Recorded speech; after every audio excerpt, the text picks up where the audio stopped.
Alors, leçon de grammaire aujourd'hui, c'est pas vraiment une leçon, c'est une reprise de plusieurs choses que nous avons apprises ensemble. Donc, dernièrement, nous avons vu les adjectifs qualificatifs. Nous avons vu que ces petits mots étaient des copieurs, car ils accompagnent toujours des noms communs, et ils font exactement la même chose que le nom commun. Quand le nom commun est au masculin, l'adjectif est au masculin. Lorsque le nom commun est au féminin, l'adjectif est au féminin. Lorsque le nom commun est au pluriel, l'adjectif se met au pluriel. Il fait exactement comme le nom commun qui l'accompagne. Aujourd'hui, donc, je vous ai placé sur la fiche des phrases qu'il va falloir accorder. Accorder, c'est-à-dire mettre la bonne terminaison en fonction du déterminant. Pour savoir comment accorder un mot dans une phrase, il faut connaître sa classe grammaticale, c'est-à-dire à quelle famille ce mot appartient. Ça aide beaucoup pour choisir la terminaison. Alors, on va revoir ensemble les familles grammaticales que nous avons vues depuis le début de l'année ensemble. Alors, répétons. Il y a pour commencer les déterminants, qui sont ces petits mots qui accompagnent les noms communs. Un, le, la, une, des, les, etc. L'. Nous avons ensuite les noms communs. Les noms communs sont donc les noms de choses, une table, personne, un facteur, animal, une girafe. Les noms propres, qui sont des noms bien particuliers pour une seule chose à la fois, c'est-à-dire un nom de montagne, les Alpes, un nom de ville, Nogent-sur-Marne, un nom de rivière, la Marne, un nom de monument, la Tour Eiffel, un nom de personne célèbre, Napoléon. Et je rappelle que les noms propres ont toujours une majuscule, même s'ils sont au milieu d'une phrase. Ensuite, nous avons les verbes, qui sont les mots qui donnent les actions dans les phrases. Ces verbes que l'on conjugue à différents temps. On a déjà vu ensemble le présent, le futur, l'imparfait. Donc, ces mots sont les verbes, ils se conjuguent et évidemment, eux prennent des terminaisons très différentes. Ensuite, nous avons étudié l'adjectif qualificatif, qui est là pour accompagner un nom commun. Si je te dis un lapin, c'est un nom commun d'animal. Si je te dis maintenant un petit lapin, le mot petit vient nous amener une précision sur le lapin.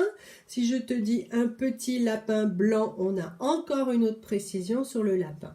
Voilà, les adjectifs amènent des précisions sur les noms communs.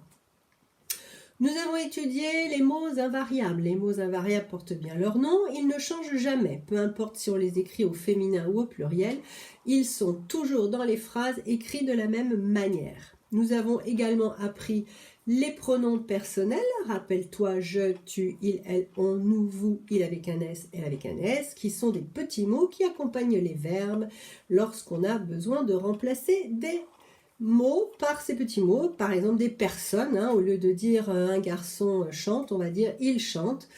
On peut utiliser donc un pronom personnel à la place d'une personne. Voilà, je crois avoir fait le tour de toutes les familles grammaticales que nous avons étudiées ensemble. Je te conseille, pour faire l'exercice qui va suivre, de réfléchir justement à quelle classe grammaticale appartiennent chacun des mots pour pouvoir le réaliser. On va faire cet exercice ensemble, mais bien sûr, tu t'en doutes, tu auras le même genre d'exercice à faire sur ton cahier. Alors on y va, on est parti. La première phrase, le tablier noir et gris est dans l'armoire.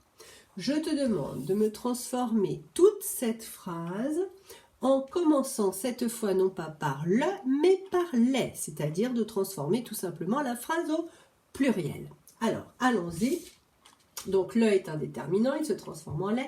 Tablier, pose-toi la bonne question. Dans quelle famille range-t-on le mot tablier ? Essaye de répondre avant que je donne la réponse. Bien sûr, c'est un nom commun. Donc, les noms communs au pluriel prennent un S en général, sauf s'ils font partie d'une règle particulière. Donc, les tabliers. Noir et gris, dans quelle famille ranges-tu noir et ranges-tu gris? Ce sont des adjectifs qualificatifs qui viennent nous apporter des détails sur le tablier. Comme ce sont des copieurs, tablier est au pluriel, nos adjectifs évidemment se mettent eux aussi au pluriel. As-tu repéré ce petit mot là? Et oui, c'est un mot invariable, on le sait, hein, il ne change jamais. Donc lui, on ne le transforme pas. Alors, rappelle-toi la règle, hein, lorsqu'un mot a déjà un S au singulier, il ne change donc pas au pluriel. C'est le cas de gris qui a déjà un S au singulier, on ne le change pas. Est dans l'armoire. Qu'est-ce que c'est que ce petit mot est? Il n'y a pas très longtemps, on l'a vu à l'occasion des homophones, hein, et est. Pourrais-tu me dire qui il est? Eh bien oui, c'est l'auxiliaire être conjugué au présent. Cet auxiliaire être, donc on se doute bien qu'il va se transformer. Alors on va relire la phrase au départ. Les tabliers noirs et gris, on va plus dire est, mais qu'est-ce qu'on va dire? Eh oui, on va dire sont. Donc, tu vois que là, ce mot, il change complètement. C'est le cas souvent des auxiliaires. Le petit mot dans, à quelle famille appartient-il? C'est un mot invariable, tu as raison.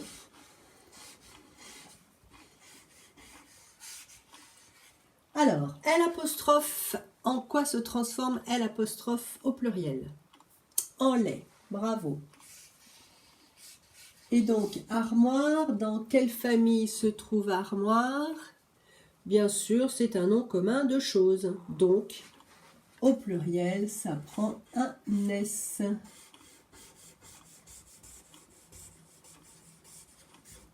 Et voilà. La phrase suivante, nous allons retirer le tablier et attention, nous le remplaçons par la chemise. Qu'est-ce qui va changer? Eh bien, tout simplement, un tablier, c'est un nom qui est masculin, comme tous les mots qui commencent par le et un. Et la chemise est un mot féminin. Donc, il va falloir tout transformer au féminin. Voyons ce qui va se passer. Donc, la chemise noire.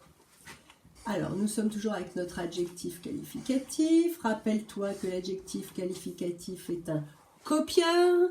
Donc, il doit se mettre au féminin. Et qu'est-ce qui se passe quand on doit mettre un adjectif au féminin? On lui rajoute un E.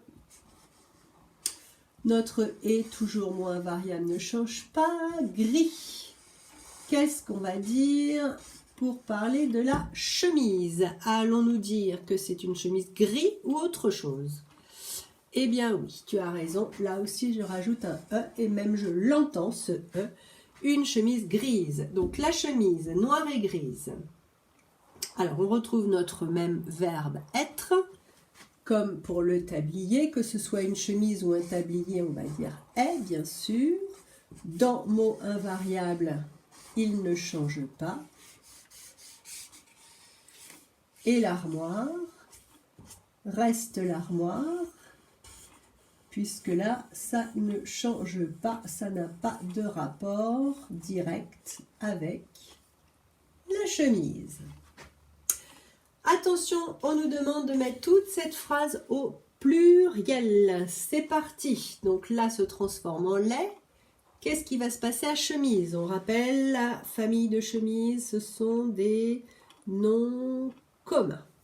Noms communs, ça prend un S. Noir. Alors, une chemise noire s'écrivait comme ça. Qu'est-ce qui va se passer maintenant qu'on dit les chemises? Noir est un adjectif qualificatif. Il fait comme le nom qui l'accompagne. Le nom qui l'accompagne prend un S, donc noir fait la même chose. Le « et » ne change pas. Grise. Toujours un adjectif qualificatif qui va faire la même chose que le nom qui l'accompagne. Alors, est-ce que nous allons garder le « est » ou est-ce que nous allons mettre autre chose? Les chemises noires et grises. Eh bien, tu as raison, on va encore dire « sont », puisque lorsque c'est du pluriel, notre auxiliaire « être » se dit « sont ». Dans ne change pas, c'est un mot invariable. Et nous allons mettre armoire au pluriel. Nous l'avons déjà mis au pluriel, donc ça ne va pas changer dans les armoires. Plus trop de place, donc je suis obligée de serrer. Nous repartons avec une phrase nouvelle. Le bouquet fané était dans un vase cassé. Voyons ensemble les familles grammaticales de chacun des mots. Le, tu vas me dire, se range dans les déterminants. Bravo. Bouquet, nom commun. Fané, adjectif qualificatif. Était, réfléchis, ça fait pas longtemps qu'on l'a rencontré. Auxiliaire être, à l'imparfait. Dans, mot invariable, un. Déterminant, vase, un vase, nom commun de choses, et cassé, adjectif qualificatif. Tout à fait. Allons-y, on doit les mettre au pluriel. Les bouquets. Je t'écoute. Tu as raison, on met un S. Fané, l'adjectif qui nous parle des bouquets, fait comme le nom qui l'accompagne, il prend un S. Était. Attention, cette fois il est au pluriel. Tu l'as appris il n'y a pas longtemps. Comment écrit-on était au pluriel? A-I-E-N-T. Dans, mot invariable. Le 1 se transforme en, tu te souviens, en des. Tu as raison.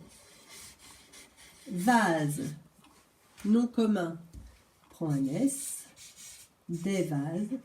Et casser l'adjectif qui est là pour nous parler des vases, prend aussi un S comme vase. On continue avec cette fois la fleur. Attention, nous passons au féminin. La fleur.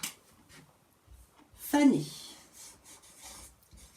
Alors, fané lorsqu'il est au masculin, s'écrit avec un « et » lorsqu'il était avec le bouquet. Cette fois, il est avec une fleur. La fleur, qu'est-ce qui va se passer? Eh bien oui, on va devoir mettre un « e » pour marquer le féminin. La fleur était. Donc, on reprend ce « était » lorsqu'il y avait qu'un seul bouquet. Dans, c'est toujours un mot invariable. Un. Ça ne change pas. Vase. Ça, ce sont des mots qu'on ne peut pas transformer au féminin. Cassé, ça reste comme c'est. Maintenant, nous allons mettre cette même phrase au pluriel. Attention, donc les fleurs. Je t'écoute. C'est un nom commun, on lui met un S. Fané. On met le « et e » parce qu'on parle des fleurs. Mais attention, comme il y en a plusieurs, on rajoute un S. Était. Auxiliaire être, ENT bien sûr. Dans, toujours un mot invariable. Le 1 se transforme en des, on l'a vu au-dessus. Vase, nom commun, on lui met un S. Et cassé, adjectif qui fait comme le nom commun qui l'accompagne, qui prend aussi un S. Comme tu le vois, finalement, la grammaire, c'est assez mathématique. Dès qu'on connaît les règles, il faut mettre les règles en relation entre elles et il faut essayer de les appliquer pour le mieux. Voilà, donc là, nous avons vu un bon mélange d'accords, le masculin, le féminin, le singulier, le pluriel. Maintenant, ça va être à toi vraiment de t'entraîner. Et si tu ne comprends pas tes erreurs, car tu as vu à chaque fois que tu fais un exercice, le lendemain, tu as la correction. Donc vraiment, je t'encourage à regarder ta correction, regarder ce que tu as fait, corriger au stylo vert et te poser les bonnes questions. Et si jamais tu ne comprends pas tes erreurs, va revoir les règles qui correspondent à cet exercice. Voilà. Je te souhaite bon courage et rendez-vous dans ton cahier de classe pour l'exercice.